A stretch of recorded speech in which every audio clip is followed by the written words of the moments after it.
Hi everyone, welcome to Go Classes. In this lecture, we will continue our discussion of combinatorics. This is combinatorics complete summary part 9.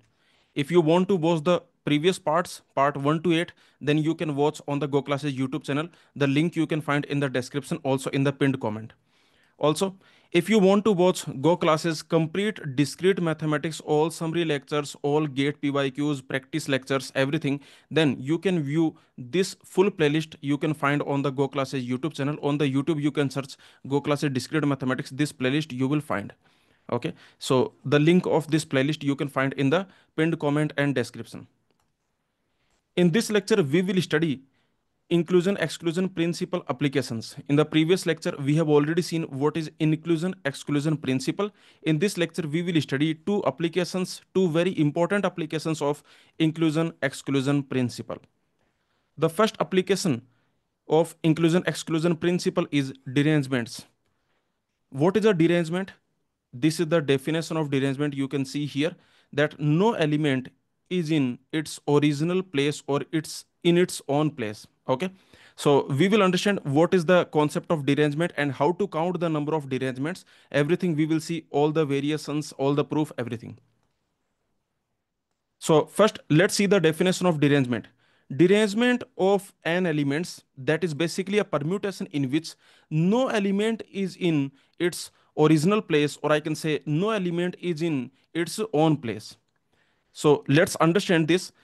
Assume that you have three letters A, B, C. Assume these are the letters. This is the word A, B, C.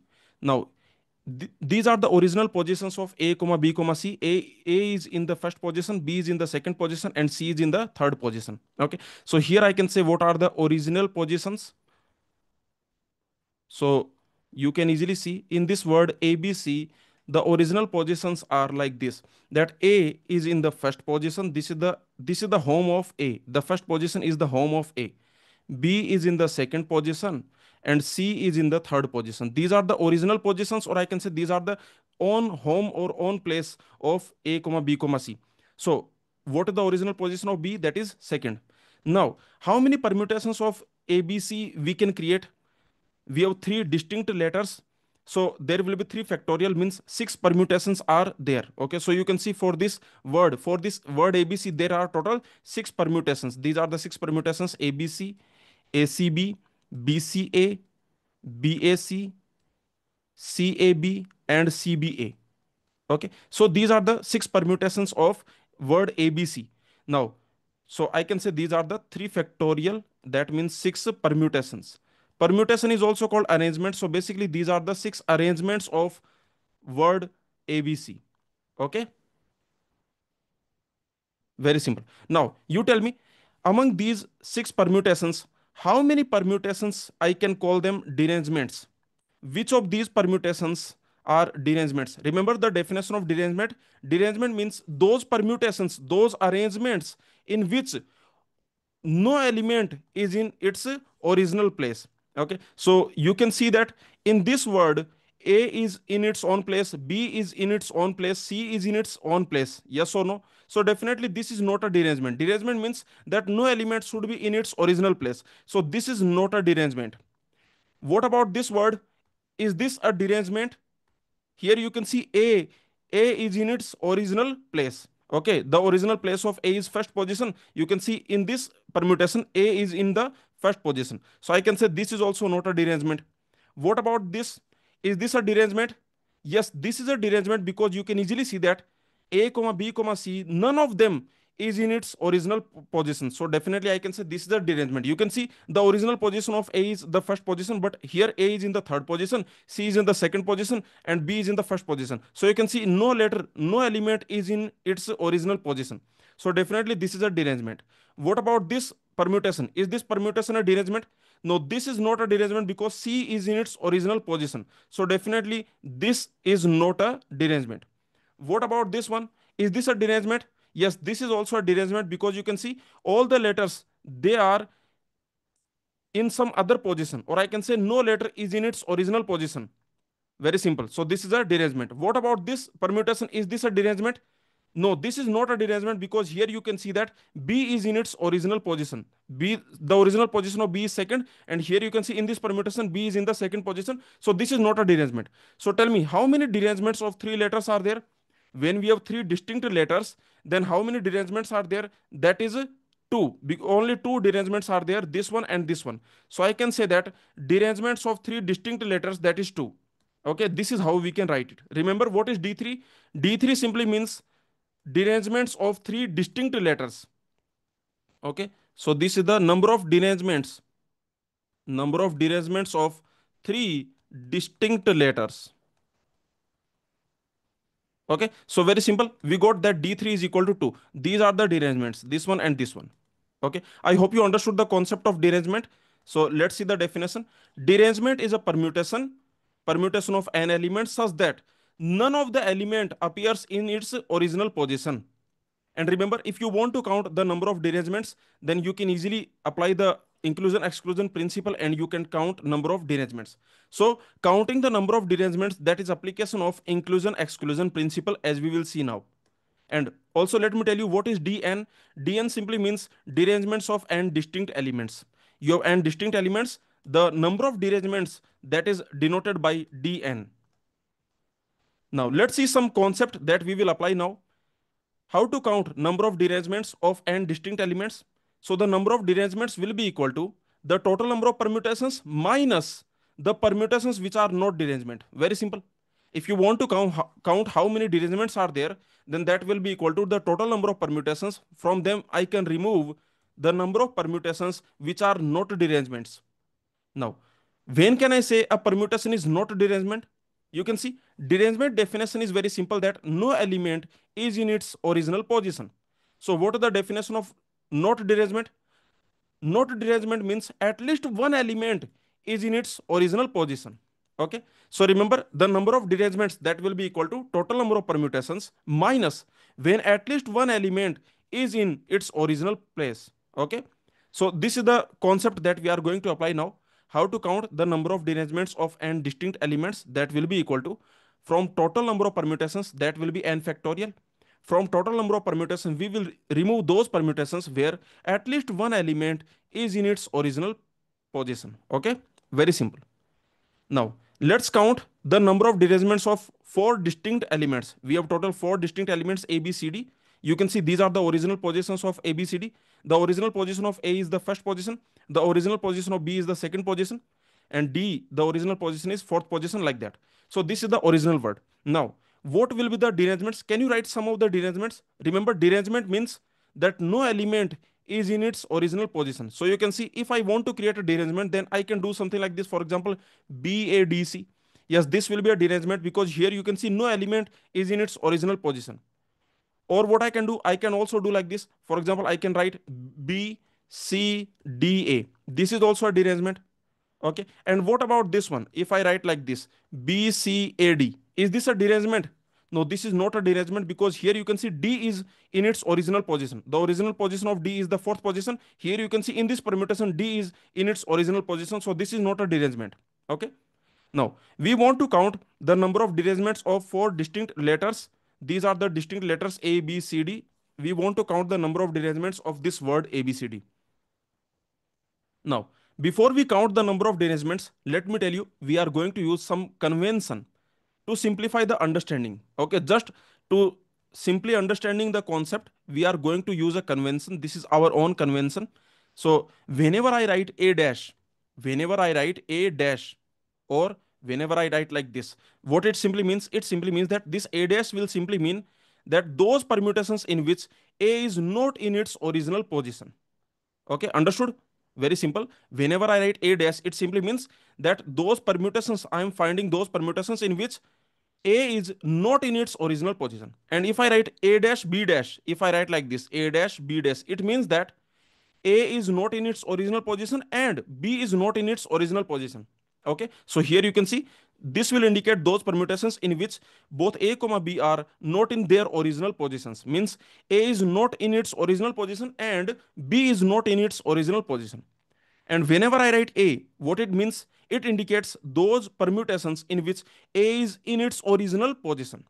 And whenever I write ab, it simply means whenever I write A, B, it simply means that A is in its original position and B is in its original position. So you can see those permutations in which both A, comma B are in their original position. So this is the convention we will use to simplify the understanding. You will see.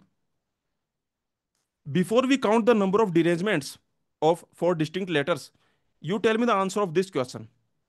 How many permutations are there in which A is in its original position?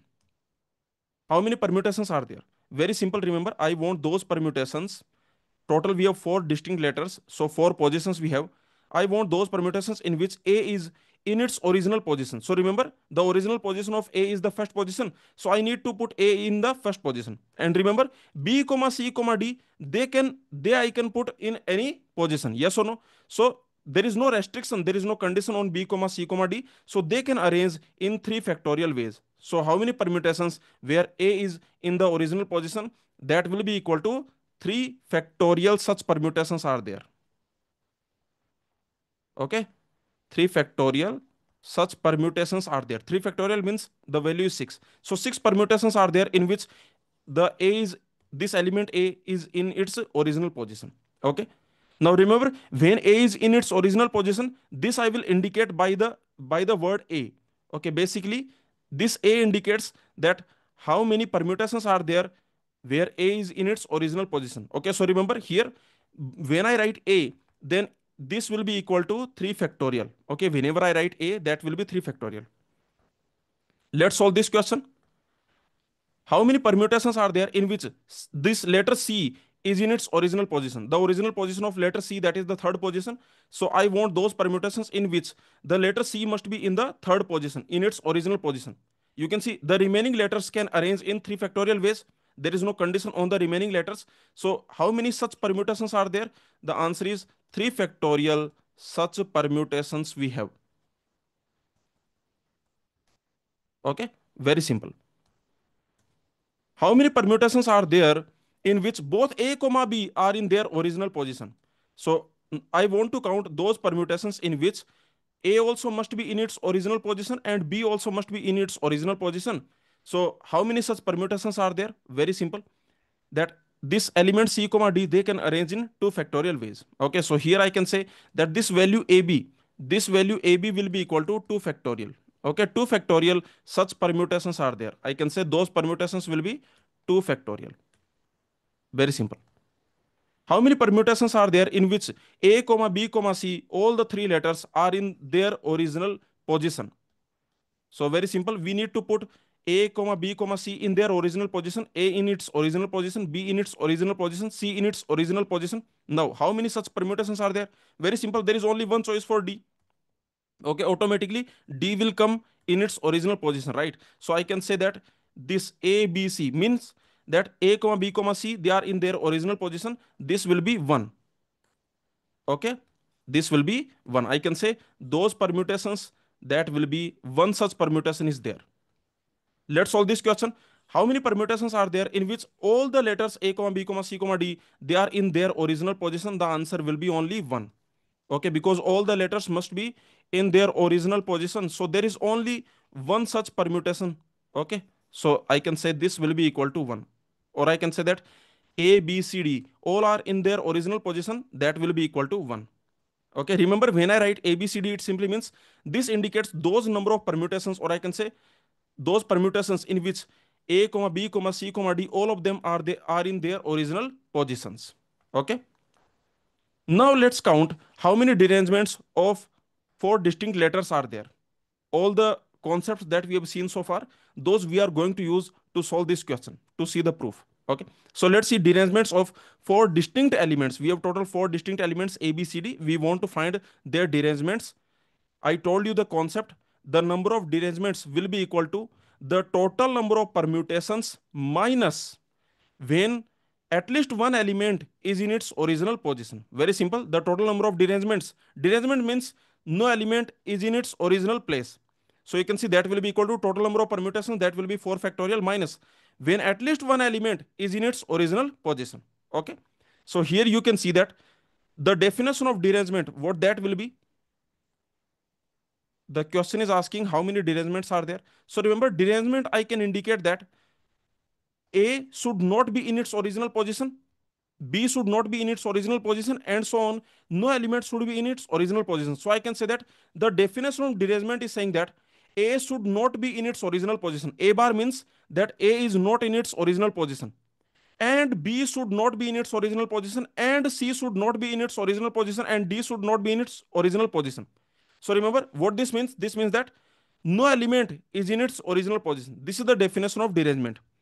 This is what we need to count. So I can say that when A, B, C, D, when none of them is in its original position, so that will be equal to total number of permutations. This will be equal to total number of permutations, that is 4 factorial total permutations, minus when at least one of them is in its original position, means either A in its original position, or B in its original position, or C in its original position, or D in its original position. Correct? Very simple to understand. Okay, so remember the number of derangements, that is equal to total number of permutations minus when at least one element is in its original position. Now, how to count the number of permutations where at least one element is in its original position? So this, to count this, you can see we can apply the inclusion exclusion principle, because here you have union. Okay, so to count the cardinality of union, what we can do, we can apply the inclusion exclusion principle, we can apply here. Okay, already we know the total number of permutations, that is 4 factorial. So we just need to count those permutations in which at least one element is in its original position. Okay, so let's focus on counting A union B union C union D, means at least one element is in its original position. Okay, this is what we need to count. We can apply the inclusion exclusion principle here. So by the inclusion exclusion principle, what we need to do, very simple. A plus B plus C plus D minus double double. You can see we are applying the inclusion exclusion principle formula. Single single plus, then double double set minus, minus AB minus AC minus AD minus BC minus BD and minus CD. Okay, then 3 3 set plus, you can see.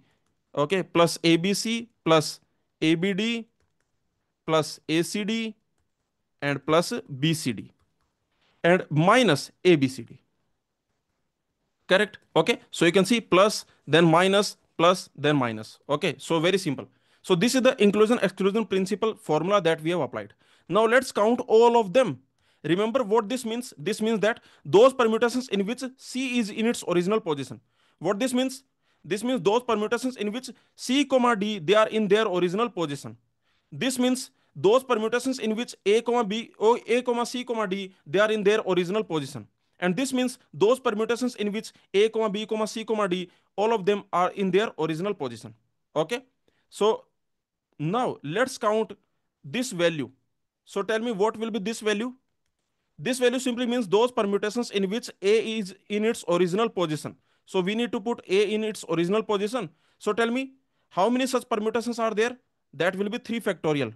Yes or no? Because the remaining letters B, C, D, they can arrange in 3 factorial ways. There is no condition on the remaining 3 letters. Okay, we want those permutations in which A is in its original position. So that will be 3 factorial. You can see, let's find what is the value of B. B means, what this B indicates, I told you the convention. When I write B, it simply indicates that those permutations in which B is in its original position. The remaining 3 letters, there is no condition on that, so they can arrange in 3 factorial ways. Very simple. Similarly, you can see this value of C, that also will be 3 factorial, and this value also will be 3 factorial. You can simply find what is D. That will be those permutations in which D is in its original position. The remaining 3 letters can arrange in 3 factorial ways. So if you see, if you observe, then you will find that all these values are basically same. Yes or no? A, B, C, D, all these values, they are basically same. And they are equal to 3 factorial. So I can say 3 factorial, 3 factorial, 3 factorial, and 3 factorial. Very simple. Now let's find these values. What will be the value of AB? Remember what AB indicates. When I write AB, I told you the convention. When I write AB, it simply means that A comma B both are in their original position. A in its original position, B in its original position. So you can see the remaining two letters can arrange in 2 factorial ways. Okay, so these many permutations are there in which a comma b are in their original position. What about AC? AC indicates that a comma c are in their original position. The remaining two letters can arrange in 2 factorial ways. So you can see this is 2 factorial, this is 2 factorial. Similarly, all these values actually will be 2 factorial. If I ask you what will be CD, then what that will be? CD. CD indicates that those permutations in which C comma D they are in their original position. The remaining two letters A comma B they can arrange in 2 factorial ways. Okay, so very simple point that these values, if you notice, when you are taking double double 2 to set, then all these values are basically same 2 factorial, 2 factorial, 2 factorial, 2 factorial, and so on. Okay, now let's count these values. What is this value? ABC, ABD, what are these values? So let's see what about this value ABC. ABC indicates what? I told you the convention that we are using. We are using this convention that whenever I write ABC, it simply means A comma B comma C they are in their original position. Okay, A B C. So you can see there is only one choice for D. Okay, so there is only one such permutation is there. Very simple. And if I ask you what is the value of ABD, that also will be 1, because ABD indicates those permutations in which A comma B comma D they are in their original position. So here also there is only one choice for C, so that will be 1. So you can see that all these values, if you notice, they also will be same, and that will be equal to 1. So I can say that these values, these are also same basically. Okay, and finally you tell me what is the value of ABCD. ABCD, this indicates that A comma B comma C D all of them are in their original position. Okay, so you can see there is only one such way. You can see there is only one such permutation where all the letters are in their original position. Okay, so this value will be 1. Very simple. So I can say that this value, this simply will be 1. Okay, I hope you understood. Now we can finally count what is the number of permutations where at least one element is in its original position. Okay, so let's count A union B union C union D. So finally the value A union B union C union D, what that will be equal to? Tell me.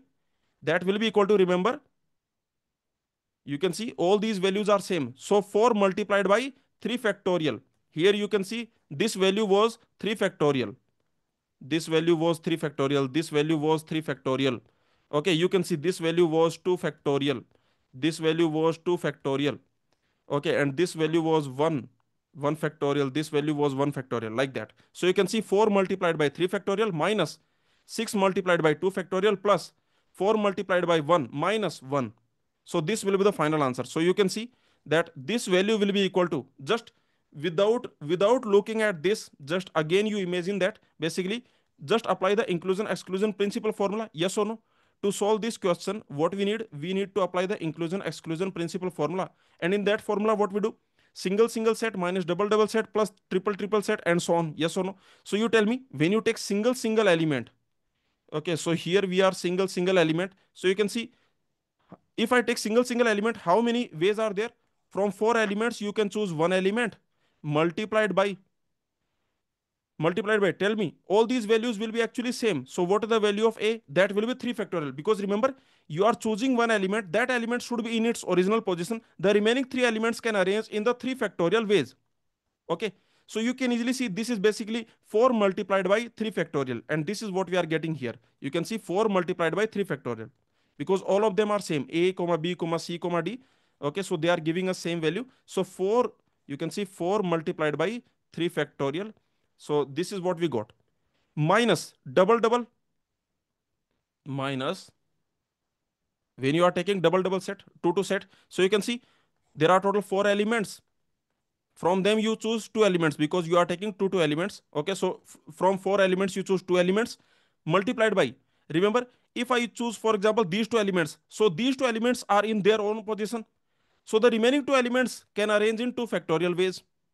Okay, and this is what we have seen here. You can see 4C2, that is 6 multiplied by 2 factorial.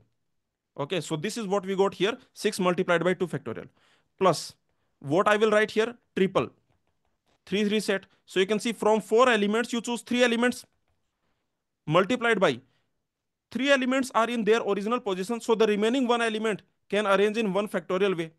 Okay, minus all the four elements, all the four elements. So you can see from four elements you choose four elements, and you can see they can arrange in only one way, because all the four elements are in their original position. Okay, so that will be happening only in one way. Very simple.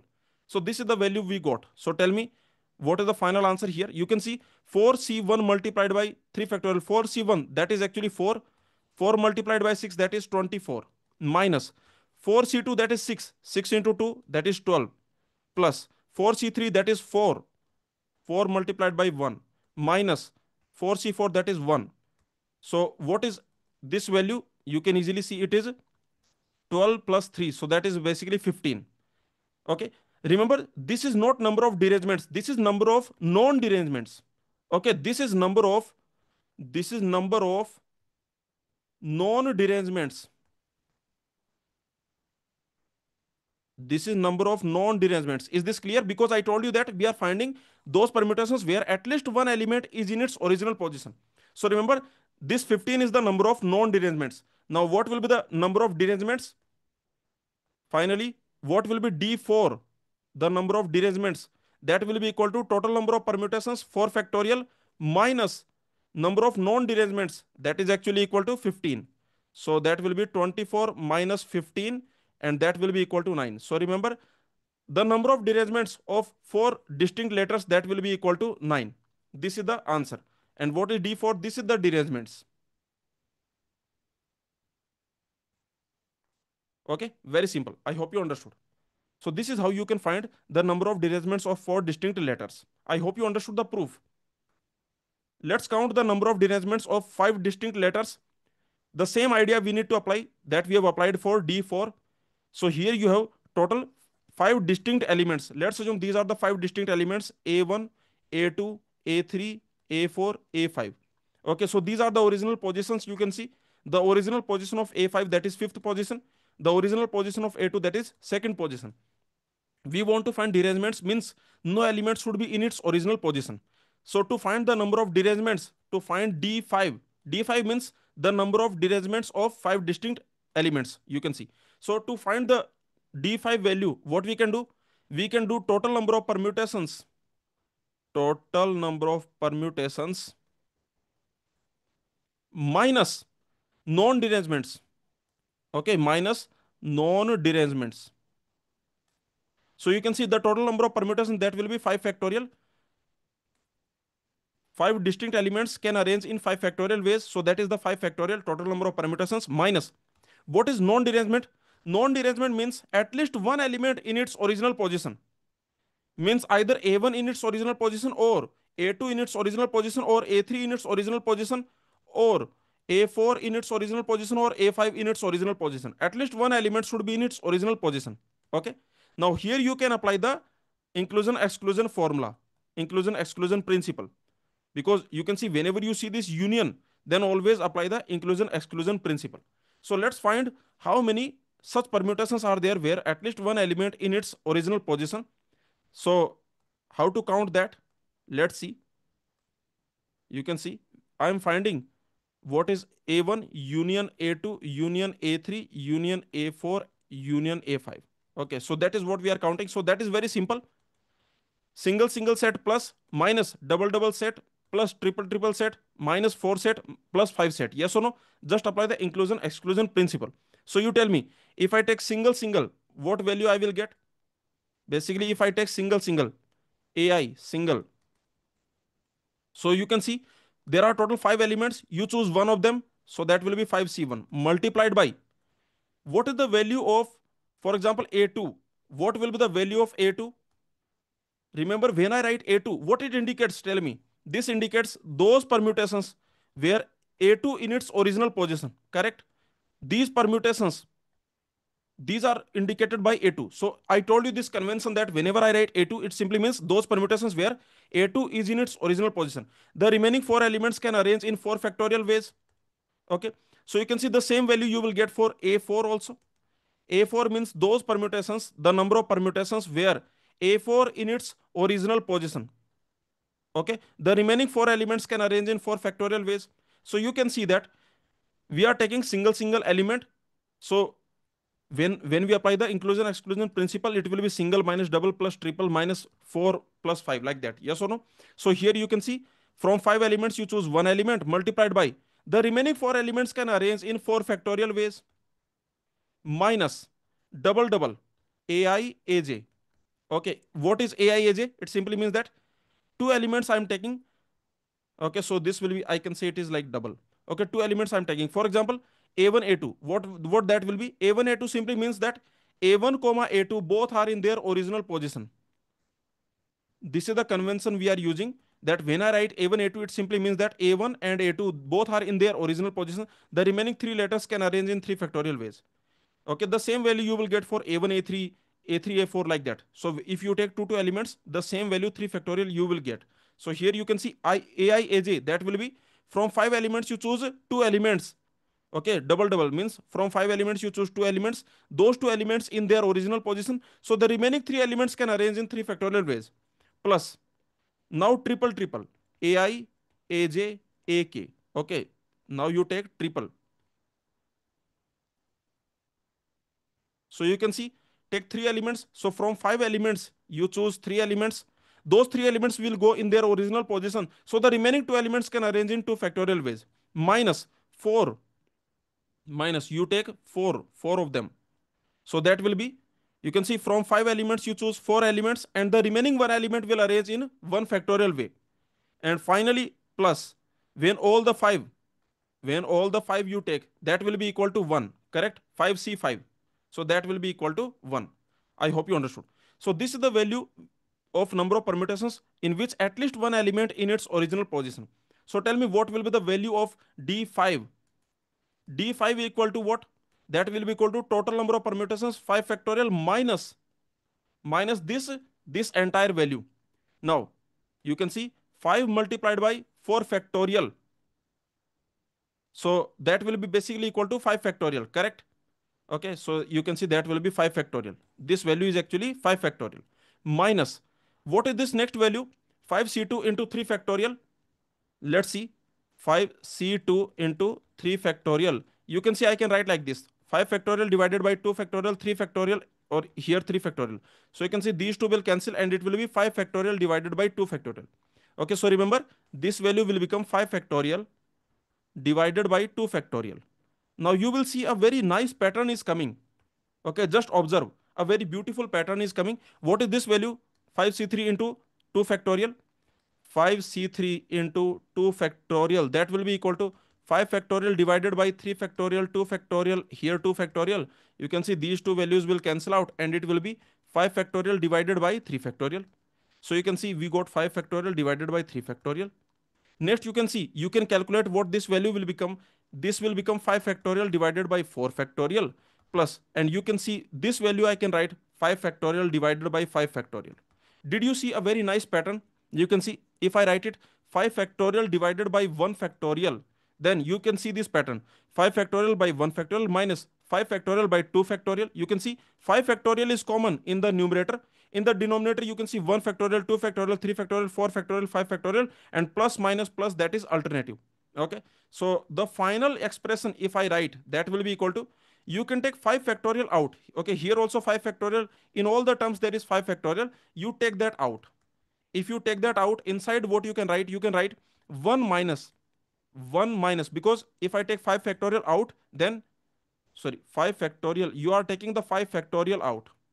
5 factorial multiplied by, so here 1 will become minus 1 minus, here what will become?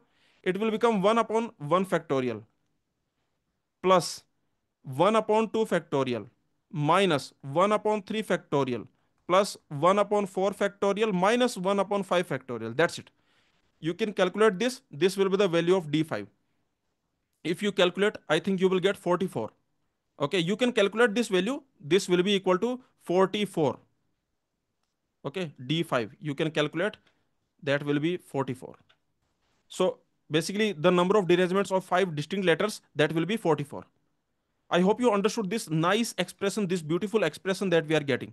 And how we are getting? We are using the inclusion exclusion principle formula, and then we are getting this expression, this beautiful expression we are getting. Okay.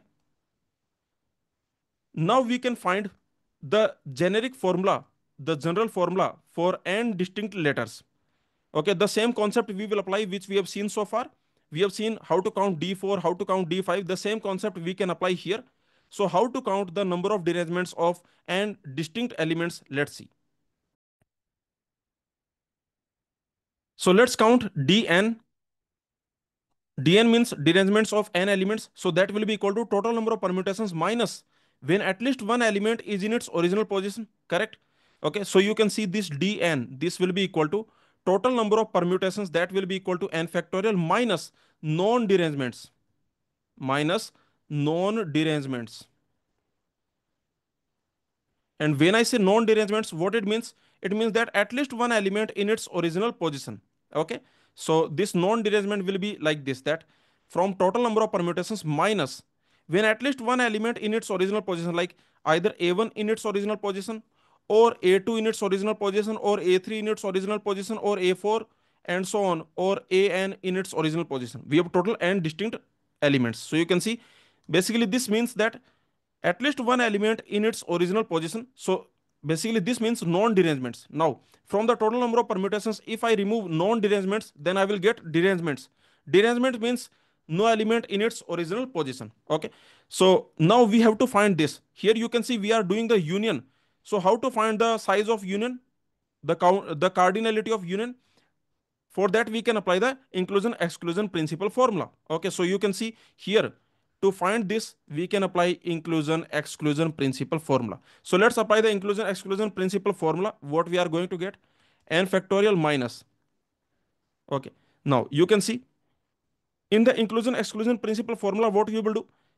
Single single minus double double plus triple minus 4, like that. Okay, like this you will go. Okay, so let's take, when you are taking single single element, then there are total n distinct elements. So from n elements you choose one element. From n, from n elements you choose one element multiplied by, remember, this one element in its original position. So the remaining n minus 1 elements can arrange in n minus 1 factorial ways. Do you agree? Okay, so this is what we got here. Remember, this value we got when we are taking single single. Okay, so you can see minus when we are taking two elements, then you can see from n elements you choose two elements multiplied by two elements in their original position. For example, a1 a2 in their original position, the remaining n minus 2 elements can arrange in n minus 2 factorial ways. N minus 2 factorial ways, correct? Okay, plus then triple triple. You can see from n elements you choose three elements. These three elements will go to their original position, and the remaining n minus 3 elements can arrange in n minus 3 factorial ways. Okay, so you can see here we are taking double double, here we are taking 3 3, like that. Okay, minus, now this sequence will keep going on. This sequence will keep going on until at the end all the n elements will go to their own position. Yes or no? At the end you can see either plus or minus will come depending on this n is even or odd. So you can see either plus or minus will come, but the point is at the end, when all the elements in their original position, that will be one. Only one such permutation is there where all the elements are in their original position. Okay, is this clear? So you can see like this you will find, this is the formula. Okay, now here you notice one thing. All these values, if you notice, then these are like this, that you have something like this, that from n elements you are choosing r elements, and the remaining r elements and the remaining n minus r elements can arrange in n minus r factorial ways. This type of expression we are getting, correct? Okay, basically this we are getting when we are taking r elements. Okay, when taking r elements, when taking r elements in inclusion exclusion principle formula. This is the expression we are getting when we are taking r elements in the inclusion exclusion principle formula. You can see we are choosing r elements from the n elements, and then the remaining n minus r elements can arrange in n minus r factorial ways. Very simple. Now if you simplify this expression, what we are going to get?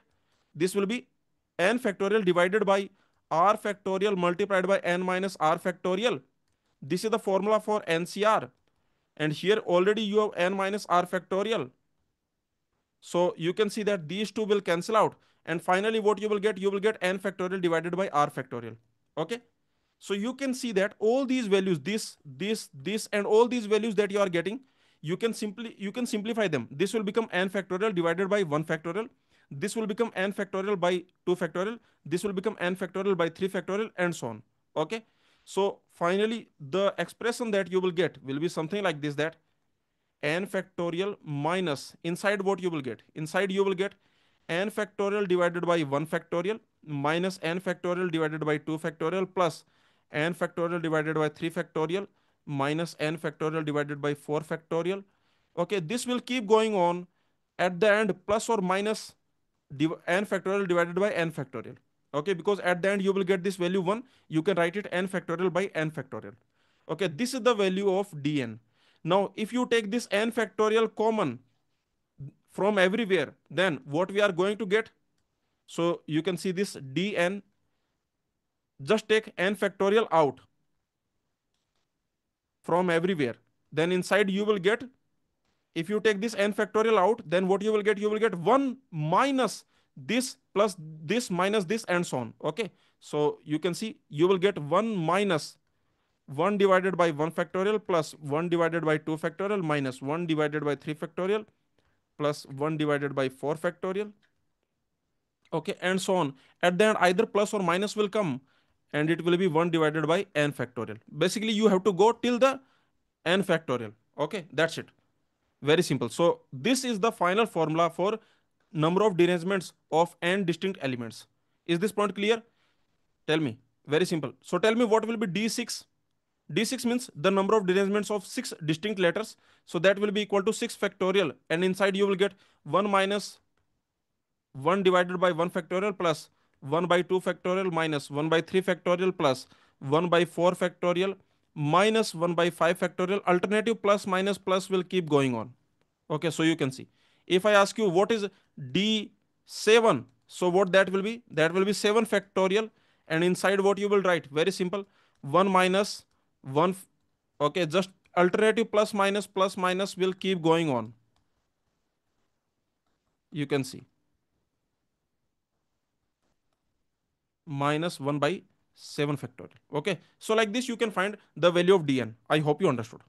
So the proof is clear. How to find dn, the formula, how the formula is coming using inclusion exclusion principle, is that clear? Please tell me. Let me know. So we have seen the concept of derangement. Now let me tell you, if you calculate the value of d6, you will get 265. Of course, you don't have to remember this, but I'm just telling you that if this is the value of n distinct elements you have, for example, if you have 5 distinct elements, then what is the value of d5? That will be 44. Let me tell you. So this is the value of n, and this is the value of dn. If you have 5 distinct elements, then the number of derangements will be 44. This is what it means. And let me tell you that when you have no element, means there is no element, 0 element, then in this situation number of derangement is taken to be 1.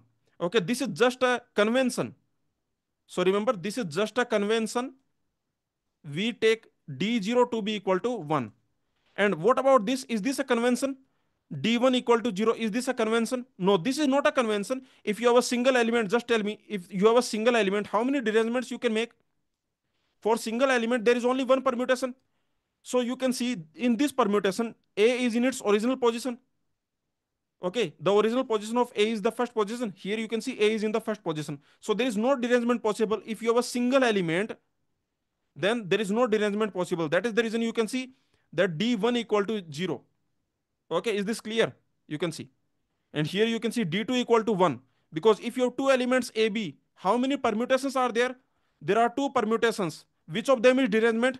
You can see this is the derangement. No element in its original position. This is not a derangement. So you can see what is the value of D2? That is basically 1. You can see here D2 is equal to 1. I hope you understood. So you can see that D1 is equal to 0. D2 is equal to 1. D3 is equal to 2. Okay, then D4 is 9. D5 is 44. D6 is 265 and so on. You don't have to remember these values, but basically this is how you can find dn. The proof we have already seen, the formula we have already seen. Okay, let's solve this GATE IT 2004 question. In how many ways can we distribute five distinct balls B1 to B5 in five distinct cells such that ball BI is not in cell CI for all I 1 to 5 and each cell contains exactly one ball. So here you can see that there are total five cells. In these five cells, we have to put the five balls. And remember, each cell contains exactly one ball. In one cell, one ball will go. And the question is saying that you read this statement such that ball BI is not in cell CI for all I. Means ball B1 is not in C1, ball B2 is not in C2, ball B3 is not in C3. Basically, no ball in its original position. Can I say? You can see ball BI is not in cell CI for all I. There is all I here. Means I can say if I put I equal to 1, then I can say B1 not in C1, B2 not in C2, and B3 not in C3. So basically, here I can say that no ball in its original position, no ball in its own cell. Something like this I can say. No ball in its own cell, that is basically derangement. Okay, that is derangement. And here you have five distinct balls.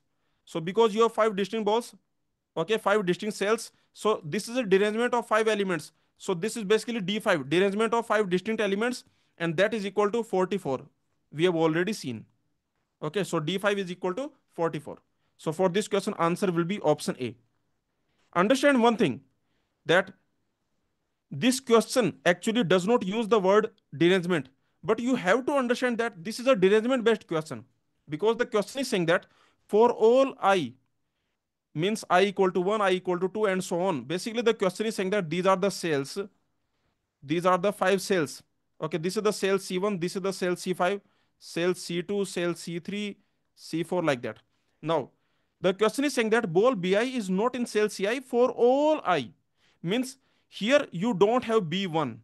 B1 will not go to C1. Also remember, B2 will not go to C2, and so on.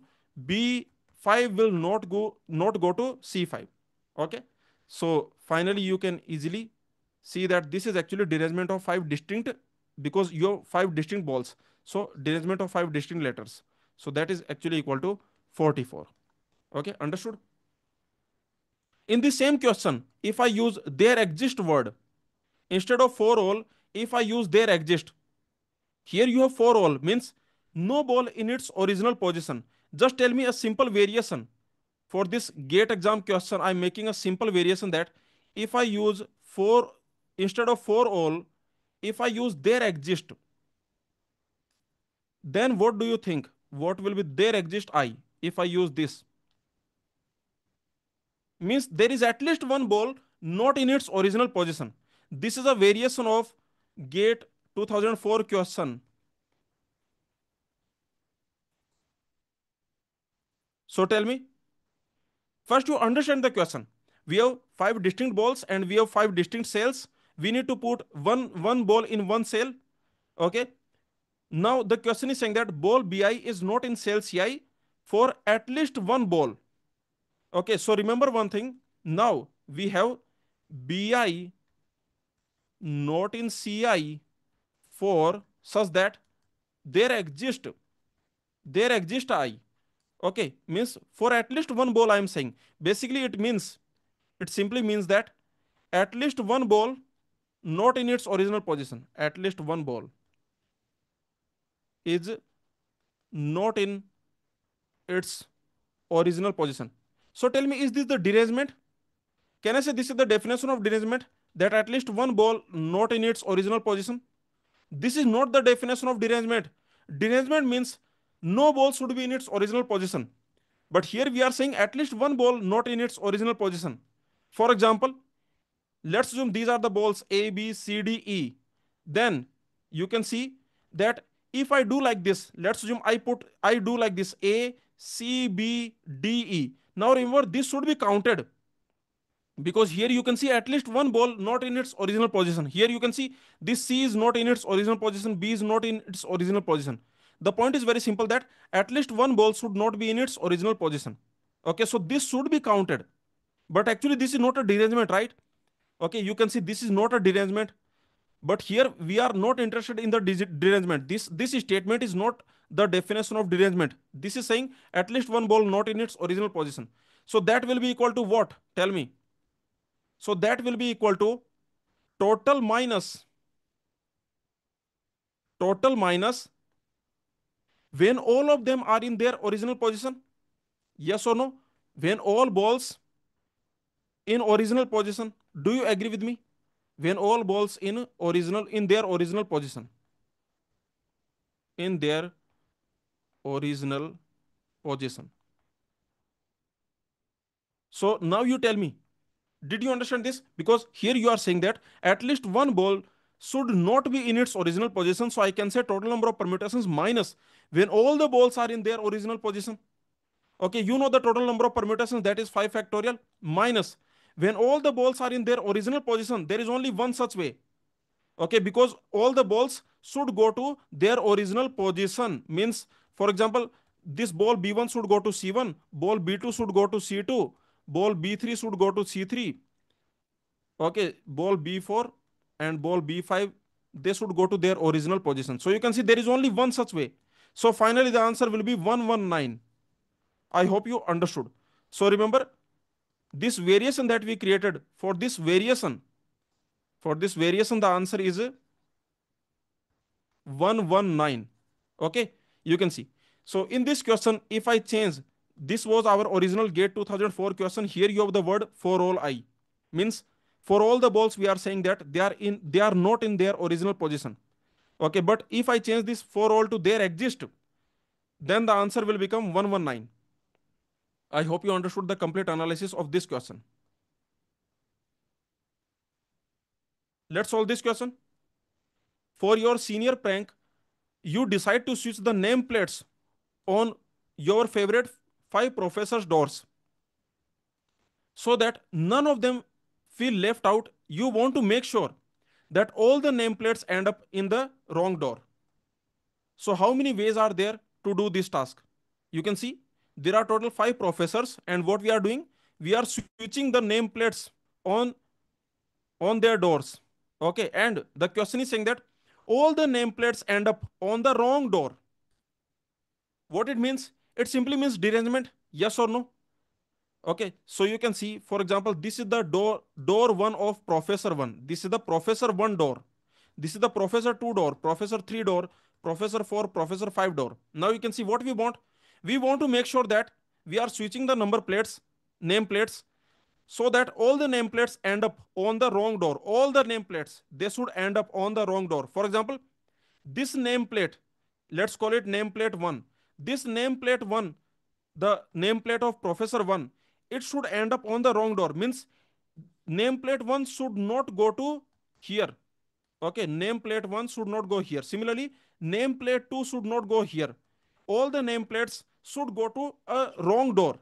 Okay, so this is basically the case of derangement. Okay, agree? So finally, I can say all the nameplates end up on the wrong door. This is the derangement case. Derangement of 5 letters. Okay, you have total 5 different nameplates because, of course, all the 5 professors have 5 different nameplates. So you can see derangement of 5 distinct elements. That is 44. We have already seen. Let's solve this question. 5 gentlemen attend a party, leaving their hats at the door. At the end of the party, they hastily grab their hats on the way out. How many different ways could this happen so that none of the gentlemen leave with their own hat?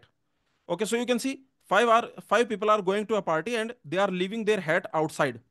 And at the end of the party, basically they are taking their own hat. But what happens if, let's assume, there is some kind of hurry? Okay, maybe.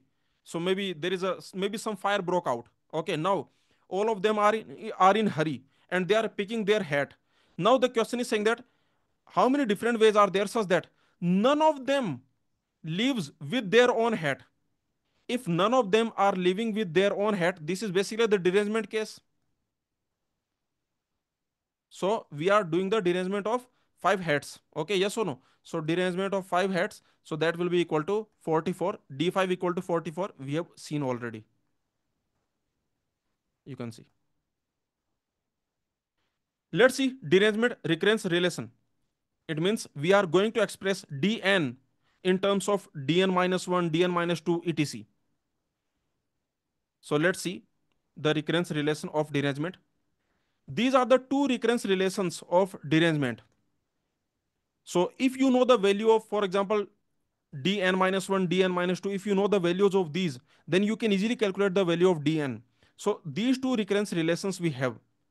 So you can see what is dn. Dn is the number of derangements of n distinct letters, and these are the recurrence relations satisfied by dn. You can see, and both are important. You can see dn is equal to n minus 1 multiplied by dn minus 1 plus dn minus 2. You can apply this formula. If you know the value of dn minus 1, also you know the value of dn minus 2. There is another formula, that is dn equal to n multiplied by dn minus 1 plus minus 1 power n. You can see if n is even, then you have to add, and if n is odd, then you have to subtract. Okay, is this clear? Very simple. So you can apply these recurrence relations on these values. You can see I told you that when your n value is this, then this is the dn value. Okay, you can easily apply and you can check. For example, let's find out what is d5. So you know that, you know the formula. What is the formula? The formula is dn equal to n minus 1 multiplied by dn minus 1 plus dn minus 2.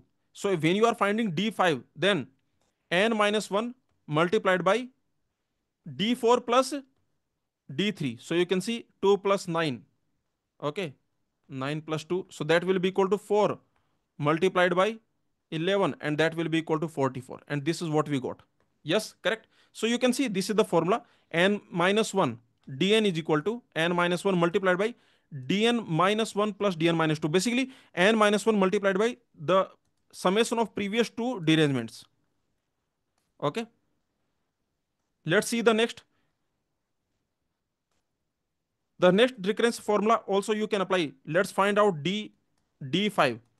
The formula is very simple. 5 multiplied by dn minus 1. Okay, 5 multiplied by dn minus 1. You can see this formula. Dn is equal to n multiplied by dn minus 1 plus minus 1 power n. So if n is even, then you will add 1, and if n is odd, then you will subtract 1. So you can see this will be 5 into d4 plus minus 1 power 5. Okay, you can see plus minus 1 power 5. So finally what you got? You can see 5 multiplied by, what is d4? D4 is 9 minus 1. So you can see that is equal to 44. Okay, very easy.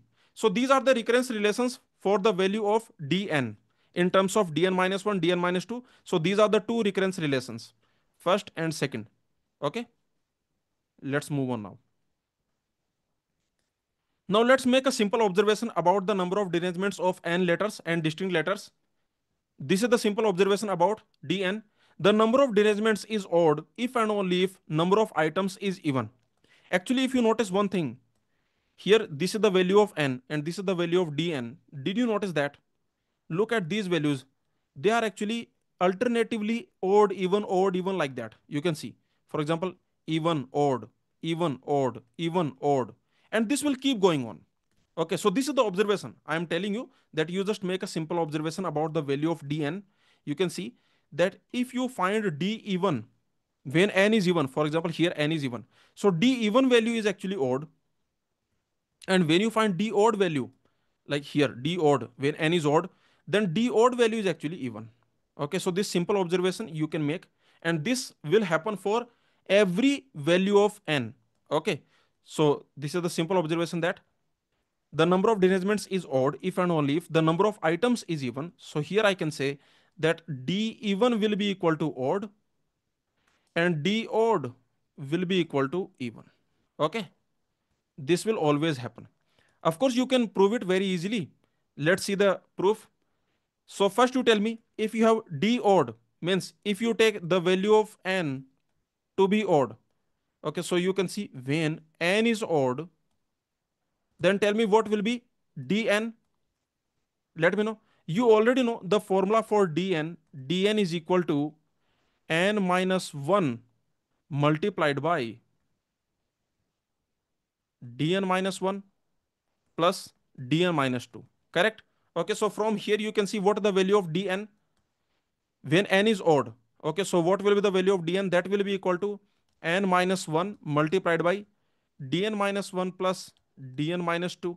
Here you can see if n is odd, then this value will be even. Do you agree? If n is odd, then n minus 1 will be even. Even multiplied by anything, that is equal to even.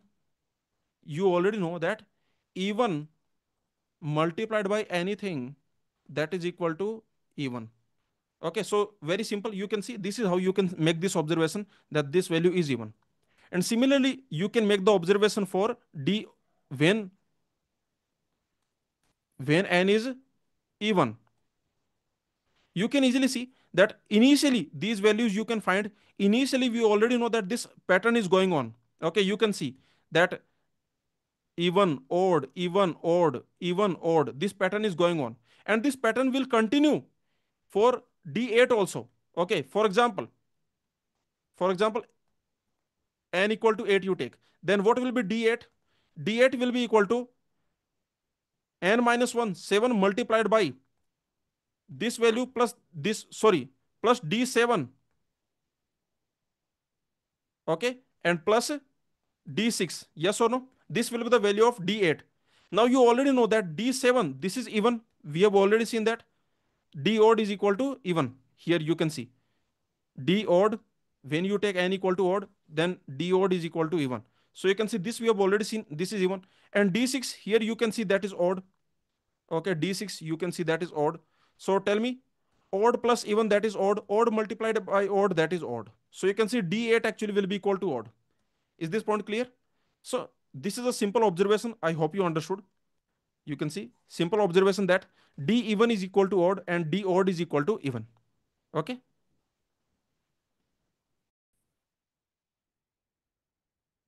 Let's study the next topic, that is derangements with repeated elements. So far, we have seen the derangements with distinct elements. So far, we have studied how to count the number of derangements when you have n distinct elements. And you can see this table we got. The proof we have already seen. So you can see when n, the value of n is this, then the value of derangement, the dn value is actually this. So you can see, for example, when you have 5 distinct elements, then the number of derangements will be 44. When you have 4 distinct elements, then the number of derangements will be 9. Okay. But when you have repeated elements, for example, consider this gate exam question. We need to find the number of derangements of LILAC. Okay, we need to find the number of derangement. Here you can see we have a repeated element. So when you have repeated elements, then how to find the number of derangements? For that, we need to apply by case method. So you can see when some elements are repeated, we need to count derangements by making cases. Okay.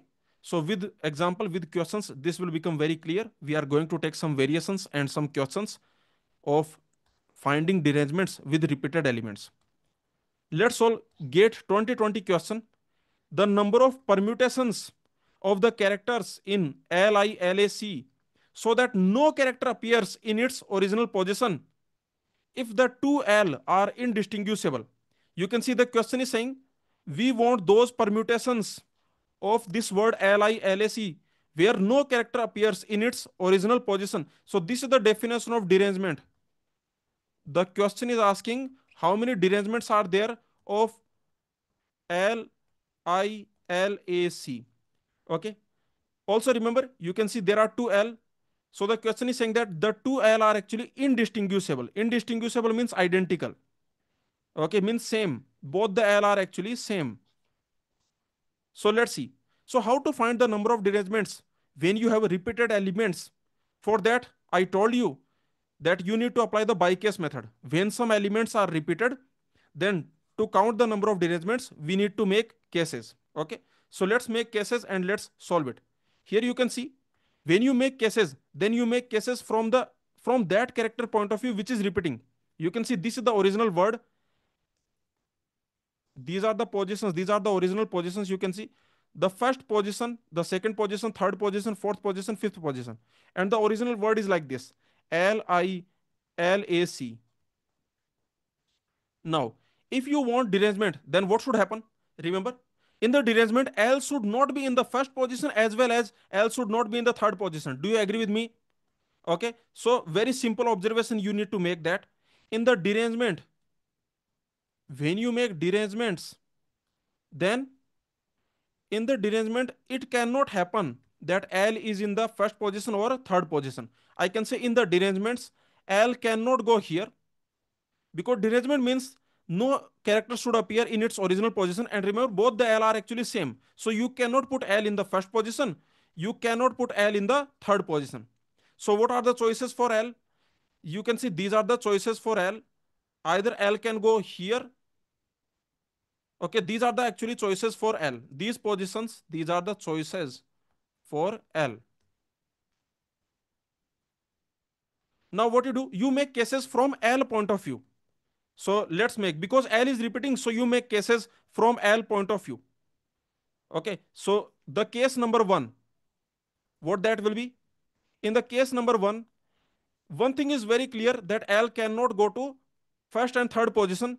So L can go to second and fourth position. There are two L. So they can go to second and fourth position. So this is the case number one. What is another case? What is another case?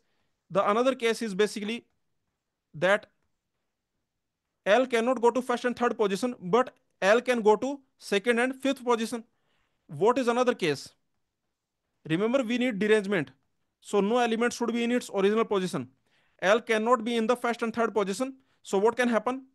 L can go to fourth and fifth position. Only these three cases are there. There is no other case possible because you cannot put L in the first comma third position. So either you can put them in the second comma fourth, okay, in these two, or you can put in the second comma five, or you can put in the 4 comma 5. Now, one very simple observation you need to make. Look here. Only only one letter is actually repeating. All the other letters are actually distinct. I, A, C.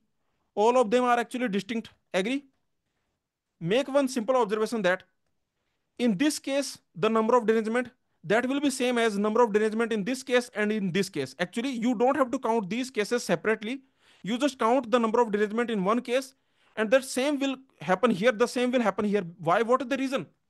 What is the reason? Reason is very simple, because only L is repeating.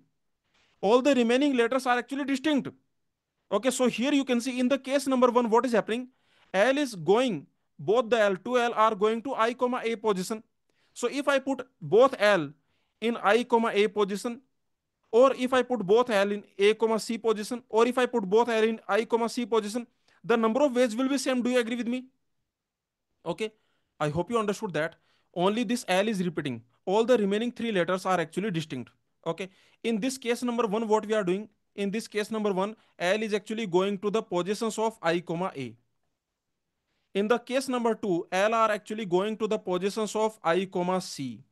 And in the case number three, L are actually going to the positions of I comma A comma C. So you can see, because I comma A comma C all are distinct, so all these cases will give you the same answer. Yes or no? Okay, here I can say you will get the same answer in all cases. In all these cases. Okay, without loss of generality. Okay, it does not matter if you consider both L in IA, IC, AC. Okay, if you count all these cases, you will see that same answer you will get in all the cases. Okay, so let's count the case number one. In the case number one, L is going to the second and fourth position. So one thing you notice, that L is going, both L, they are going to the IA positions. Yes or no? So I can say that already, here you can see already I comma A are deranged. Do you agree with me? In this case number one, can you notice this I cannot go to the second position? So already, notice, already I comma A are deranged. Already they have deranged. They have deranged. So you do not have to do anything for I comma A, because they have already deranged. I hope you understood. Because the original position of I is second and the original position of A is fourth. And you can see in the second position there is L, in the fourth position there is L. So L comma L, they are going to the positions home of I comma A. So already I comma A have deranged. So you do not have to worry about I comma A. So what we have to worry about? We only have to worry about C, where C can go. Now think about C, where C can go. You can see C cannot go to the fifth position. Okay. One more observation you make, that C cannot go to the fifth position because we want derangement. No letter should be in its original position. So C cannot go to the fifth position. So where C can go? Only two cases. Either C can be here or C can be here. Okay, is this clear? So very simple, that there are two choices for C. We have L here, and there are two choices for C. Either C can go here or C can go here. These are the two choices for C. These are the two choices. C has two choices. Okay, so that's it. Either I can put C here or I can put C here. So there are two choices for C multiplied by. Once I put C here, these are the choices for C. Okay, once I put C here, then you can see I comma A. These I comma A, they can arrange in two factorial ways. Okay, similarly, if I put C here, then also I comma A can arrange in two factorial ways. So this is what I'm saying, that there are two ways for C, and once I put C either here or here, then there are two factorial ways for I comma A. This is for I comma A. So finally, what value you got? You got value 4. This is in the case number 1. And remember, in all the cases, you will get the same value. Whatever case you consider, case number 1, the value you got, that is 4. And you can check in the case number 2 also, the same value you will get. Let's check the case number 2. In the case number 2, let me put L here, L here. Okay, here just actually the value you will get will be 4, but let's calculate. So you can see here in this case number 2, both the L, they are taking whose home? They are occupying the home of I comma C. So already I comma C have deranged. Okay, so in this case number 2, remember already I comma C deranged. So you don't have to worry about I comma C. They are already deranged. But you have to worry about A. Okay, you need to see that A must not go to fourth position. A cannot go to fourth position. So where A can go? There are two choices for A. What are the two choices for A? You can see L is here, L is here. So the two choices for A, those are either A can go here or A can go here. Only these are the two choices for A. So very simple. There are two choices for A multiplied by. Once you put A either here or here, then this I comma C have two factorial ways for I comma C. So that is again 4. This is what I told you, that in this case number 1, case number 2, case number 3, in all the cases actually you will get 4, 4, 4. Okay, so whether you make case number 2, you make case number 3, here also 4, here also 4, here also 4. Okay, I hope you understood this question. So remember, you don't have to calculate all the cases. You just need to understand that only the letter L is repeating. I comma A comma C, these are distinct. Only it is like this, L L I A C. If you look at these three letters, they are actually distinct. So if you put these two L if you put in these two position, or these two L if you put in these two position, or these two L if you put in these two position, that will not make a difference. Okay, all the cases will give you the same answer, right? So you can see the final answer is, the final answer will be 12. Okay, 4 plus 4 plus 4, that is equal to 12. So for this GATE exam question, the answer will be 12. I hope you understood. Okay, is this question clear to everyone? Let's see some more variations. Let's solve this question. The number of derangements of the word purple. Here you can notice we have total 6 letters, but they are not distinct. If you have distinct letters, then the answer will be D6. What is D6? This is the number of derangement of 6 distinct letters. But here you can see this letter P is repeating. Okay. So when the letter is repeating, then how to find the number of derangements? We have to make cases. Okay.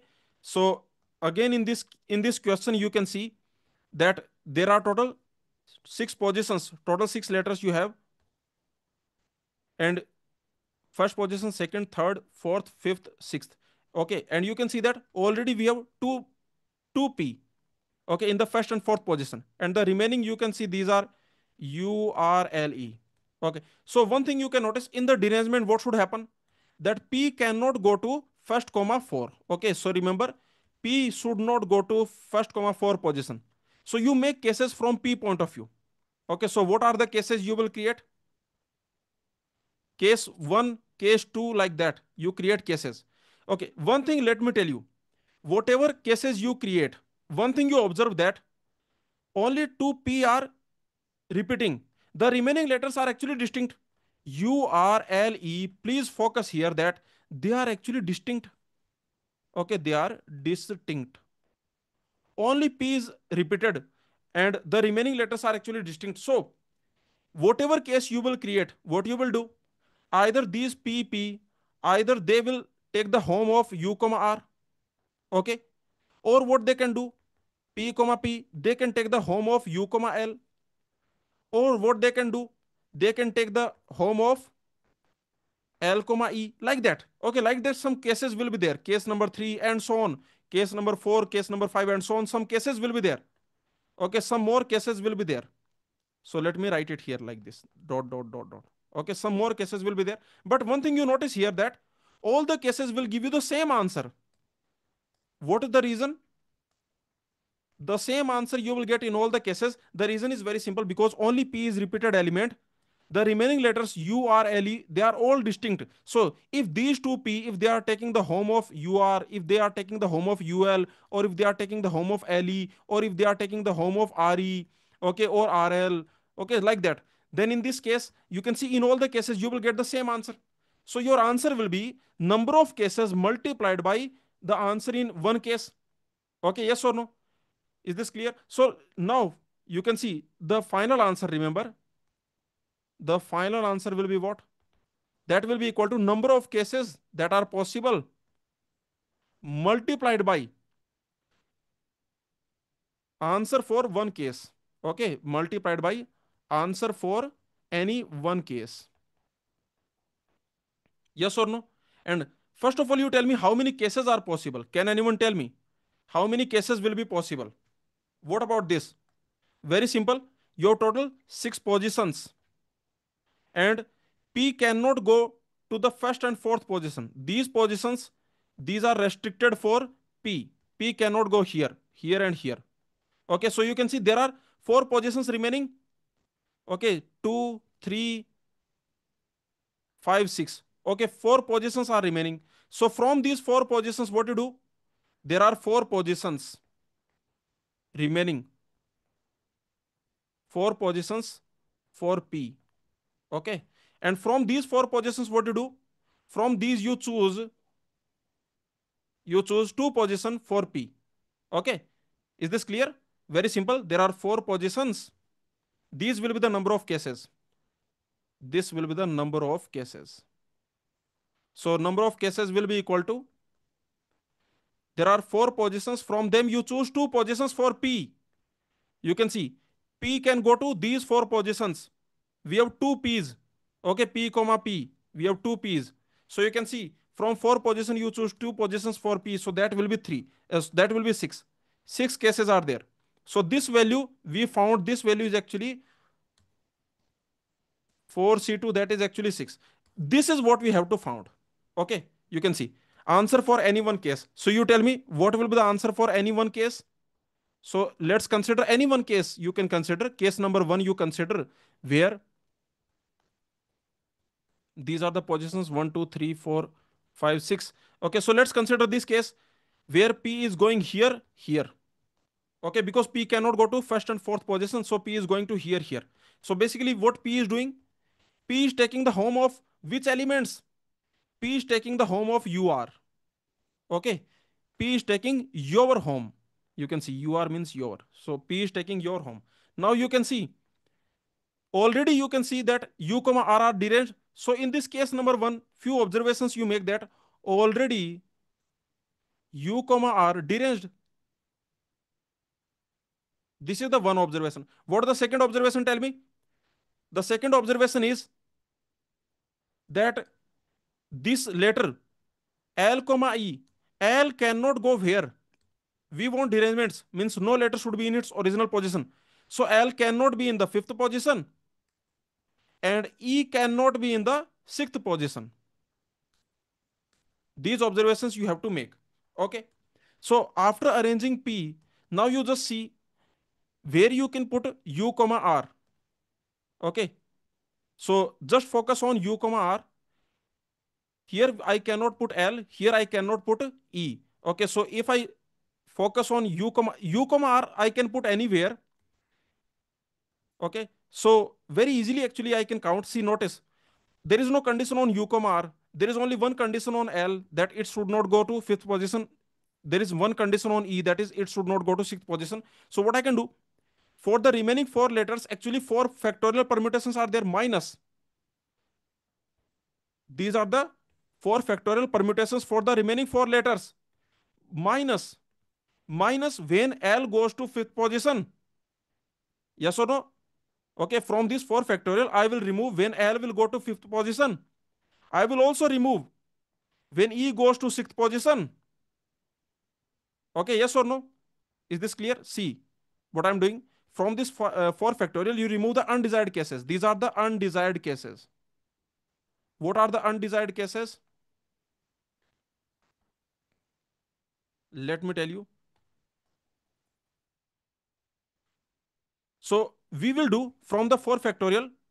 4 factorial is the total number of permutations of 4 letters minus undesired cases. What are the undesired cases? Undesired cases means when L is going to the fifth position or E is going to the sixth position.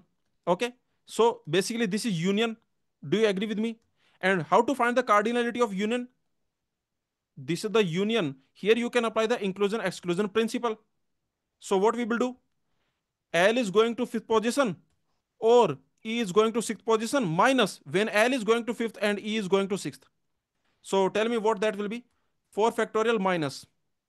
When L is going to the fifth position, L is already in the fifth position. Now the remaining three letters can arrange in 3 factorial ways. Do you agree? Okay, look at this L5. L5 means L is in the fifth position. So the remaining three letters can arrange in 3 factorial ways. What is E6? E6 means E is in the sixth position. So the remaining three letters can arrange in 3 factorial ways. Minus L in the fifth position and E is in the sixth position. So the remaining two letters can arrange in 2 factorial ways. Okay, that's it. So what is the answer for this case number 1? So let's see the case number 1 answer.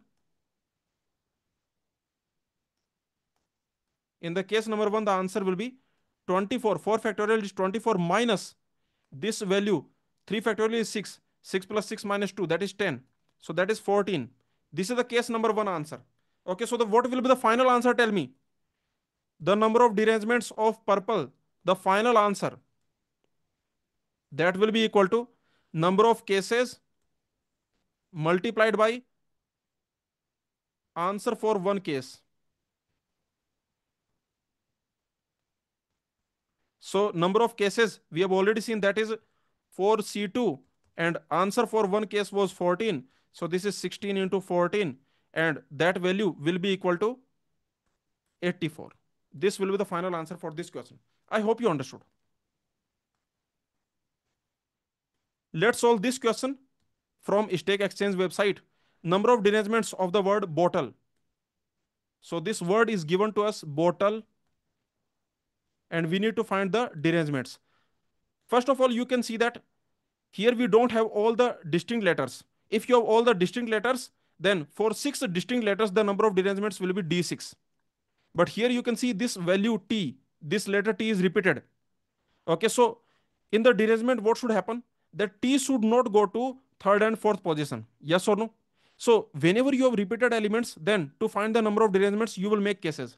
So here what you will do, again, you will make cases. For example, case number 1, case number 2, and so on. What are the cases?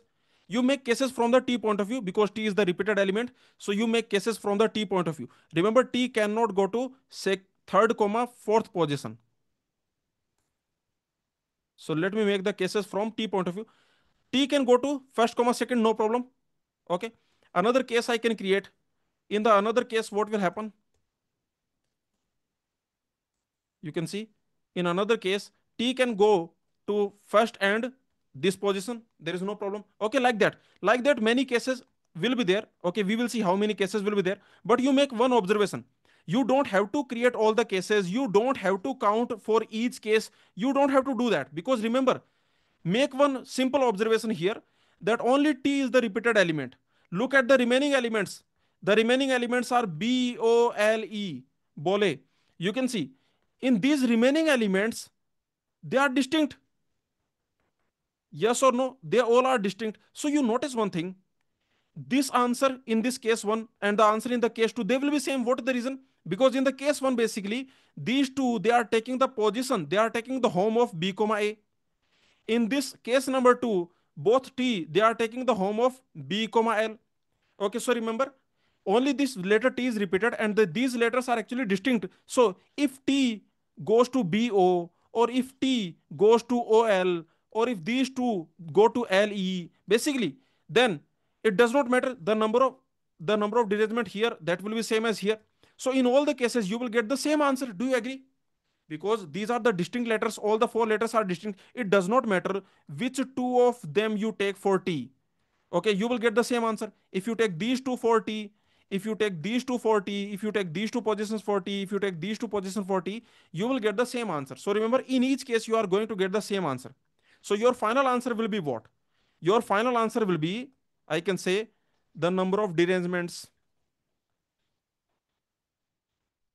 will be equal to the number of cases that you can create multiplied by the answer for one case. You find answer for one case. Okay. Now, what are the number of cases? You can see these two T, they cannot go to third and fourth position, but the remaining four positions are open for T. Okay. Remember, there are four positions open for T. You can see that T cannot go here. Here T cannot go. Here also T cannot go. Okay. So T, they cannot go in these two positions, right? So the remaining four positions are there.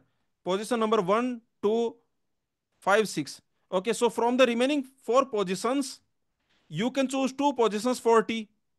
So these will be the number of cases. Okay, so the number of cases will be actually 6. And you find the answer for one case. So let's find the answer for one case. Any case you create, does not matter. Whichever case you create, just create one case. So let me create this case that T is going here and here. Okay. Now, in this case, you observe few simple things. Already you can see that T is going to the home of B, comma A. So B, comma A are already homeless, or I can say they have already deranged. Okay, so this is the observation that there is no condition on B, comma A now, because they are B, comma A are already deranged. Okay, and what about the remaining letters? Remember, L cannot go to fifth position and E cannot go to sixth position. Okay, very simple. So finally, your answer will be what? You can see I am putting T in the first and second position. The remaining four letters are distinct. The remaining four letters I can arrange in the 4 factorial ways. 4 factorial minus when L is going to the fifth position or E is going to the sixth position. Remember, this B, comma E, B, comma A, they do not have any condition because they are already deranged. Okay, this T are already going to the home of B, comma A, B, comma O. So B, comma O do not have any restriction.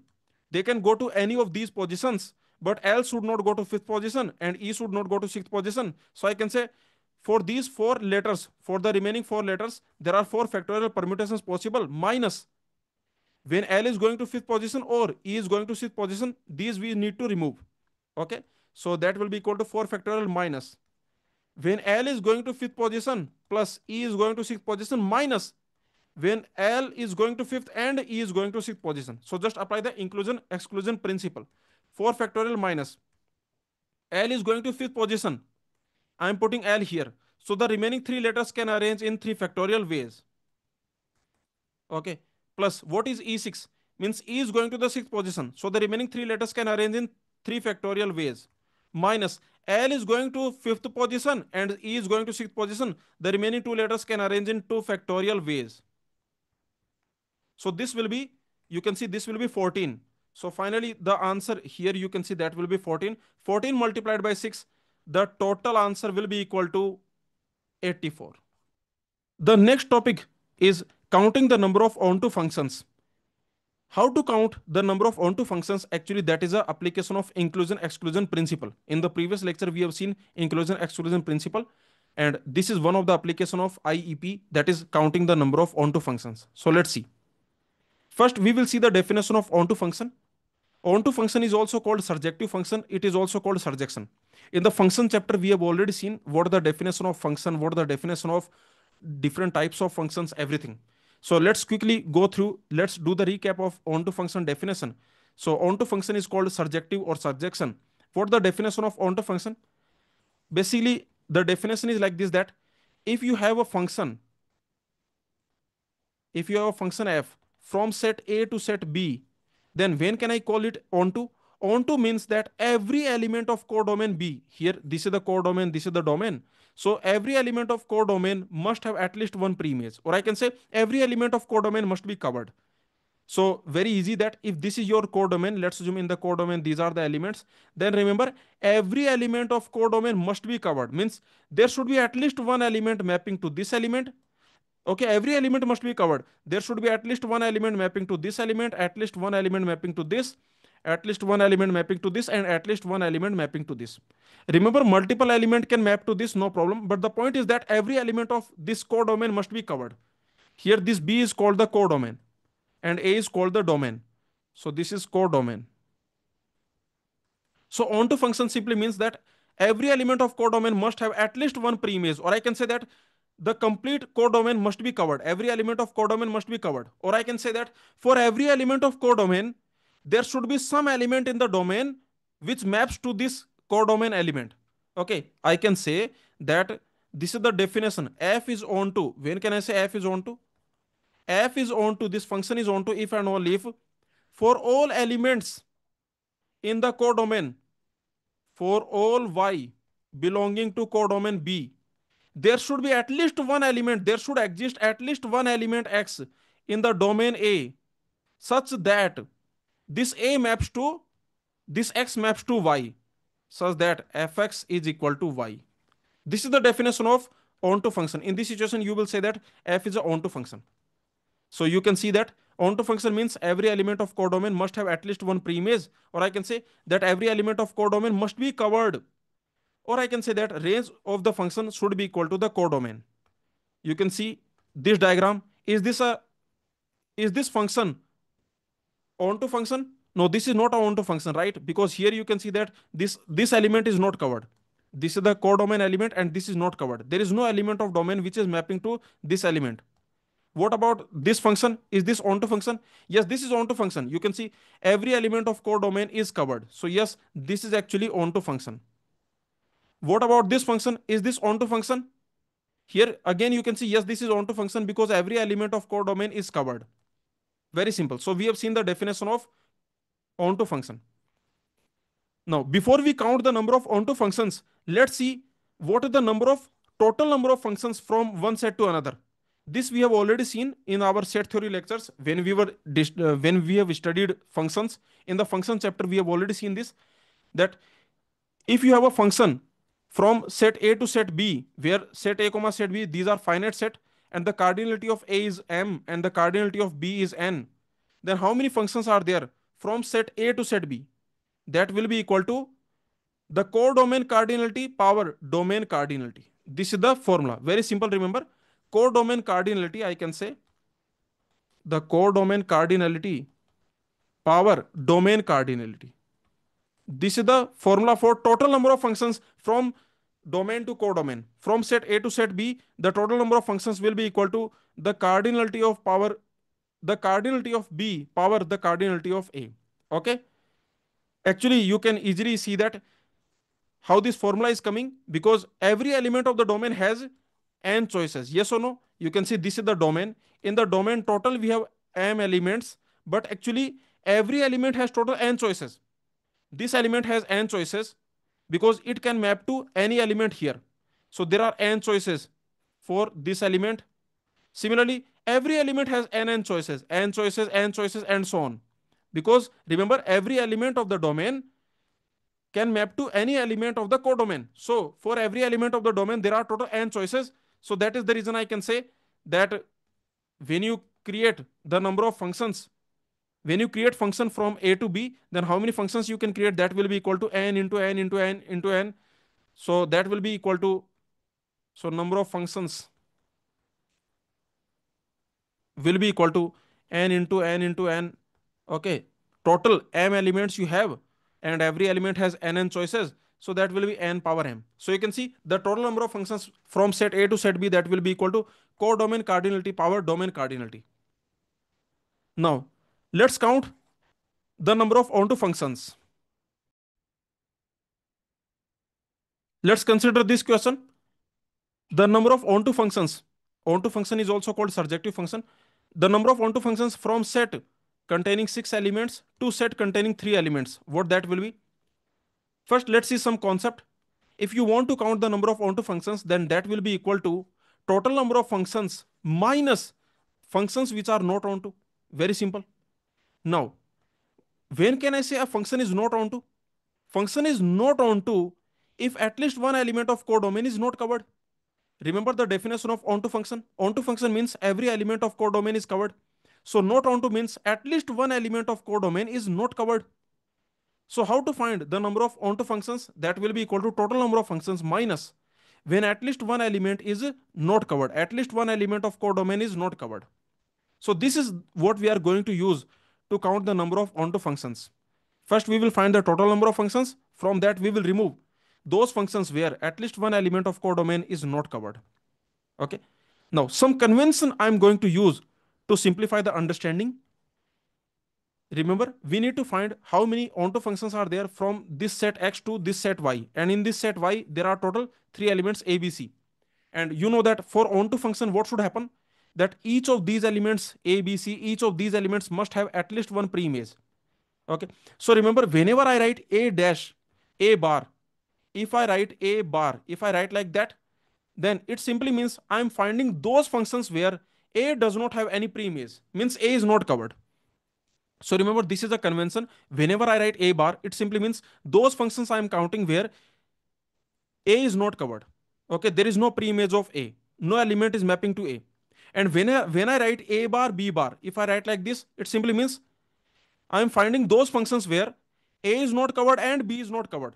Means there is no element which is mapping to A and there is no element which is mapping to B. So you can see those functions in which A, B are non-covered. And if I write A, what it means? It simply means those functions in which A is covered. And when I write AB, it means those functions in which A, B are covered. Okay, so this convention we are going to use just to simplify the understanding. Now let's solve this question. We want the onto functions from set X to set Y. So in the onto function, what should happen? That every element of set Y should be covered. Element A, element B, element C, all these elements must be covered. So to find the number of onto functions, I will find the total number of functions minus I will remove those functions which are not onto. So remember, onto functions, number of onto functions, that is equal to total number of functions minus not onto. What is the total number of functions? You can see total number of functions from domain to codomain, that is equal to size of codomain power size of domain. So you can see that will be 3 power 6 minus. Now, how many functions are not onto? First, you understand what the meaning of not onto. Not onto means at least one element of codomain is not covered. So either A is not covered, or B is not covered, or C is not covered. Do you agree? This is the meaning of not onto, that at least one element of the codomain is not covered. So either A is not covered, or B is not covered, or C is not covered. So we need to find the size of this. Now you can see here we are doing the union. So if I want to calculate how many such functions are there in which at least one element of the codomain is not covered, so we can use the inclusion exclusion principle because we are finding the size of union. So here you can apply the inclusion exclusion principle. Okay, so first let's find the size here. Basically, let's find either A is not covered or B is not covered or C is not covered. These functions let's find. Okay. And remember, our set X has total six elements, 1, 2, 3, 4, 5, 6. And in our set Y, there are three elements A, B, C. Okay. And what this means? This means no non-onto functions. Okay. This is the non-onto functions. These are those functions which are not onto, means these are those functions in which at least one element of the codomain is not covered. Either A is not covered or B is not covered or C is not covered. So let's apply the inclusion exclusion principle. So what that will be? Very simple. In the inclusion exclusion principle formula, single single minus double double plus triple triple. Yes or no? Okay, so that is very simple. A is not covered plus B is not covered plus C is not covered minus A is not covered, B is not covered minus A is not covered, C is not covered minus B is not covered, C is not covered plus A is not covered, B is not covered, C is not covered. Okay, now we have to find these values. Okay, so let's find these values. First, let's find what is this value. Means A is not covered. So tell me, you have this set X and this is the set Y. Here you have 1, 2, 3, 4, 5, 6, and here you have ABC. You tell me how many functions are there where A is not covered. First of all, what this means? This means those functions in which element A is not covered. And this is the codomain element. Element A is not covered. Element A is not covered. It means there is no element of X which is mapping to A. So all the elements are basically mapping to whom? They are mapping to B comma C. Yes or no? So very simple. If all of them are mapping to B comma C, so how many such functions are there where no element of X is mapping to A? So all the elements will map to B comma C. So that will be 2 power 6. Okay, you can see because now the function is from set X to set B comma C. Okay, so 2 power 6. Very simple. So this is the value we got. This value we got, that is 2 power 6. Similarly, this will be 2 power 6. Similarly, this will be 2 power 6. Okay, yes or no? You can easily see that what will be, similarly, what will be B bar. B bar also will be 2 power 6. Because in the B bar, what will happen? All the elements will map to either A or C because no element will map to B. So how many functions are there where no element is mapping to B? That is 2 power 6. And how many functions are there where no element is mapping to C? That is also 2 power 6. Because if I want to find C bar, means how many functions are there where no element is mapping to C? So all the 6 elements will map to A comma B. So that is basically 2 power 6. So very simple. All these values are basically same. Okay. I can say all these values are basically same. So 3 multiplied by 2 power 6. Okay. And what about these values? For example, what about this value? B bar, C bar. B bar, C bar means that no element is mapping to B, no element is mapping to C. B is not covered and C is not covered. So all the elements are mapping to whom? Just tell me this point. This is the set X, 1, 2, 3, 4, 5, 6. And this is the set Y, A, B, C. I want A bar, B bar. Then what it means? A bar, B bar means no element is mapping to A, no element is mapping to B. So all the elements are mapping to C. All the elements will map to C. So how many such functions are there where no element is mapping to A comma B? That will be equal to all the elements will map to C. So you can see only this one element you have power 6. So actually that will be equal to 1. Only one such function is there. So you can see that all these actually values will be same. Here also you will get 1. Here also you will get 1. Here also you will get 1. And what about this? How many functions are there in which no element is mapping to A comma B comma C? There is no such function. This will be 0. What is the reason? Because there is no such function. In a function, what should happen? In a function, every element of the domain must map to exactly one element of the codomain. Okay, so if no element of codomain is covered, then basically no element of X is mapping to any element of codomain. So it is not a function.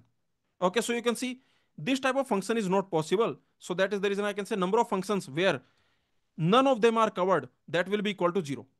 So your final answer will be what? From here, you can see. Let's find. So onto number of onto functions, what that will be? That will be equal to total number of functions. That is 3 power 6 minus not onto, non onto. Okay, and we have found what is non onto. That is equal to 3 power 6 minus. What are the non onto functions we have already found? Okay, just apply the inclusion exclusion principle formula. You already know what is this non onto.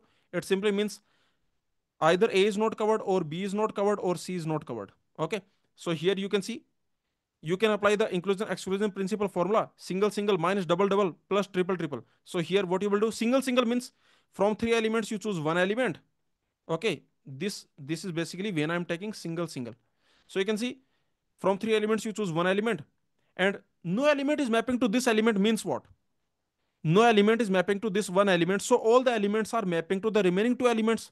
So 2 power 6, okay, multiplied by, sorry, minus, minus double double. This is single single minus double double. Okay, double double means there are three elements, you choose two elements.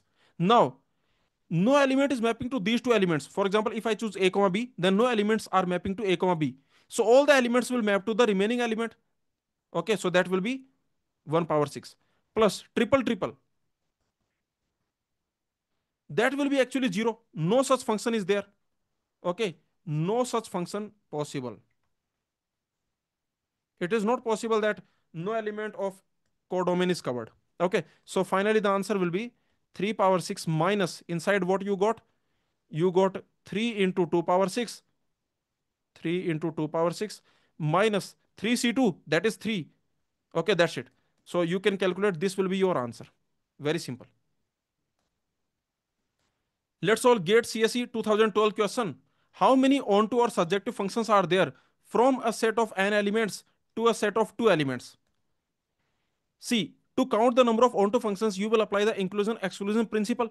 But actually, if your codomain has only two elements, then you can directly do it, because your codomain has only two elements. So basically, we have total n elements in the domain. Let's assume the domain is A, and in the domain we have total n elements. But the codomain has only two elements. Let's assume the two elements are x comma y. These are the two elements. Now, when your codomain has only two elements, then to make non onto function, what you need to do? If I want to make non onto function, remember non onto function means at least one element of codomain is not covered. So either x will not be covered, x bar means x is not covered, or what will happen? Or y bar will not be covered. Okay, remember, either x bar will not be covered. I can say either x bar will not be covered or y bar will not be covered. Okay, now how to find the number of non-onto function? Here you have or. Okay, so whenever you see this or, then you can apply the inclusion exclusion principle formula. Basically, x is not covered or y is not covered minus when both are not covered. Now remember, when both are not covered, that is not possible. Okay, if no element of codomain is covered, then simply means that this is not a function. There is no such function. So remember, no such function is there. No such function is there. So this value actually will be 0, because there is no such function where no element of codomain is covered. Okay, you can see, if x is not covered means all the elements are mapping to y, so there is only one such way, there is only one such function. If y is not covered, then all the elements are mapping to x, so there is only one such function. So very simple, that non onto function will be only two. Okay, non onto function, that will be only two such functions. Okay, means if your codomain has only two elements, then to create non onto function, what you will do, either all the elements will map to x or all the elements will map to y. So when your codomain has only two elements, then how many non onto function I can create? That is only two. That's it. So how many onto functions will be there? Onto functions will be equal to total number of functions minus non onto. Total number of functions, you can see, from n elements to two elements, the total number of functions will be 2 power n, and non onto function will be 2. So the answer is 2 power n minus 2.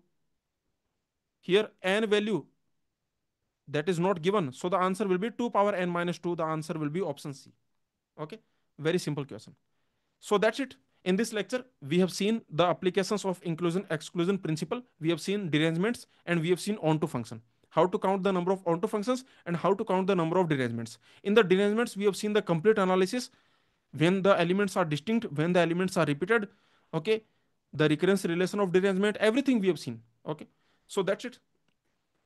Please share your feedback in the comments. Okay, thank you everyone.